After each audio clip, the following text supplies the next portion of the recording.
ഇന്ന് രാവിലെ എളുപ്പത്തിൽ ഉണ്ടാക്കാൻ പറ്റിയിട്ടുള്ള ഒരു വെള്ളക്കടല വെച്ചിട്ടുള്ള കറിയുടെ റെസിപ്പി നോക്കാം. അതിനായിട്ട് ഒരു കപ്പ് വെള്ളക്കടല രാത്രി മുഴുവൻ കുതിർത്തിയെടുത്തതാണ്. അത് കുക്കറിലേക്ക് ഇട്ടിട്ടുണ്ട്. ഇനി ഒരു വലിയ സവാള, ഒരു വലിയ തക്കാളി, 2 പച്ചമുളകാണ് ചേർത്തിട്ടുള്ളത്. പിന്നെ ഒരു ടേബിൾ സ്പൂൺ ഇഞ്ചി വെളുത്തുള്ളി ചതച്ചതും കുറച്ച് കറിവേപ്പിലയും ചേർത്തിട്ടുണ്ട്.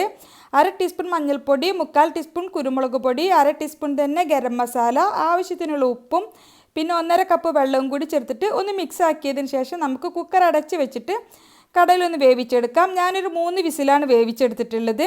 മീഡിയം ഫ്ലെയിമിൽ ഒരു 3 വിസിൽ വേവിച്ചതിന് ശേഷം പ്രഷറൊക്കെ പോയിട്ട് തുറന്ന് നോക്കിയിട്ടുണ്ട്. ഇനി കടല ഇതുപോലെ ഒരു തവി വെച്ചിട്ട് ഒന്ന് ഉടച്ചു കൊടുക്കുക. ചെറുതായിട്ടൊന്ന് ഉടച്ചു കൊടുത്താൽ മതി. ഇനി ഇതിലേക്ക് ഞാനൊരു 1/4 കപ്പ് കട്ടിയുള്ള തേങ്ങാപ്പാൽ കൂടി ചേർത്തിട്ടുണ്ട്. തേങ്ങാപ്പാൽ ചേർക്കാതെ നമുക്ക് ഈ കറി കഴിക്കാൻ നല്ല ടേസ്റ്റ് തന്നെയാണ്. തേങ്ങാപ്പാൽ ചേർത്തിട്ട് നന്നായിട്ട് ഇത് മിക്സ് ആക്കിയിട്ട് കറി ഒന്ന് ചൂടായിട്ട് വന്നാൽ മതി, തിളക്കേണ്ട ആവശ്യമില്ല.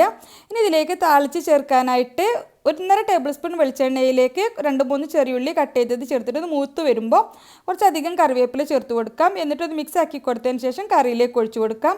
ഒരു 2 മിനിറ്റ് ഒന്ന് അടച്ച് വെച്ചതിന് ശേഷം സെർവ് ചെയ്യുകയാണെന്നുണ്ടെങ്കിൽ നല്ല ഫ്ലേവറോട് കൂടിയിട്ടാണ് കറി ഉണ്ടാവുക.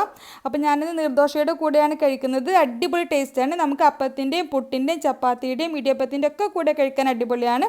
ട്രൈ ചെയ്ത് നോക്കുക. റെസിപ്പി ഇഷ്ടമായെങ്കിൽ ലൈക്ക് ചെയ്യാൻ മറക്കരുത്.